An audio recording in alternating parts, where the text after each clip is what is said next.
Hi friends, இன்னைக்கு ஒரு ஹெல்தியான இன்ஸ்டன்ட் பிரேக்ஃபாஸ்ட் ரெசிபி தான் பார்க்க போகிறோம். டெய்லி இட்லி தோசைக்கு பதில் என்ன செய்யலாம்னு ரொம்ப யோசிப்போம்.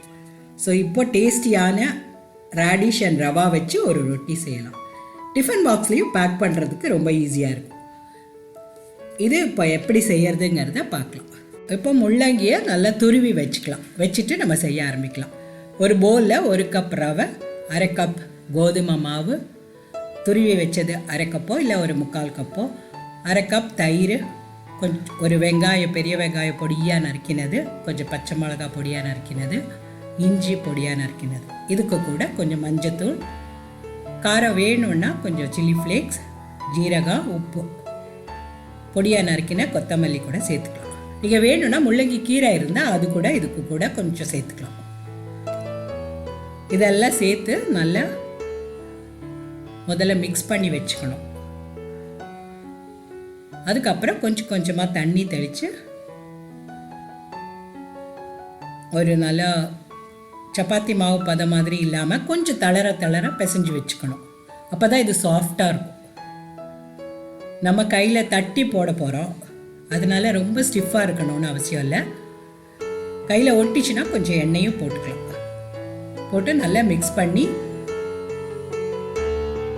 ஒரு 10 நிமிஷம் ஊற வைக்கலாம். அந்த ரவையெல்லாம் நல்லா ஊறி இருக்கும். ஸோ 10 நிமிஷம் கழிச்சுட்டு நம்ம அதை மறுபடியும் பிசைஞ்சு கொஞ்சம் கையில் க்ரீஸ் பண்ணிவிட்டு ஒரு பட்டர் பேப்பர் இல்லைன்னா நீங்கள் வாழை இலையில் கூட வச்சு அழகாக தட்டலாம். நல்லா கையிலேயே நம்ம ஒரு ரவுண்டு ரொட்டி ஷேப்பில் தட்டி வச்சுட்டு அதை நம்ம சுட்டு எடுக்கலாம். ஸோ நீங்கள் ஒன்று ஒன்றா அப்படியே தட்டி அப்படியே டைரெக்டாக கல்லை காய போட்டுட்டு சுட்டு எடுத்துடலாம். அந்த ஷீட்டு அப்படியே பிச்சு எடுத்து அதை நம்ம தோசைக்கல்ல போட்டு சுடலாம். வாழை இலையிலையும் ஈஸியாக வந்துடும். வேணும்னா கொஞ்சம் எண்ணெய் தடவிக்கலாம் அதில். ஸோ 2 பக்கமும் நல்லா திருப்பி போட்டு இந்த ரொட்டியை நல்லா சுட்டு எடுக்கலாம். கொஞ்சம் சாஃப்டாக ரொம்ப டேஸ்டியாக இருக்கும் இது. ஸோ மிச்ச மாவையும் நீங்கள் இதே மாதிரி ஷீட்டில் வச்சு தட்டிட்டு எவ்வளோ மெலிசாக தட்ட முடியுமோ அவ்வளோ மெலிசாக தட்டலாம். தட்டி கல்லில் போட்டு சுட்டு எடுத்துடலாம். ஒட்டுற மாதிரி இருந்தால் கொஞ்சம் எண்ணெய் தடவிக்கலாம் நம்ம.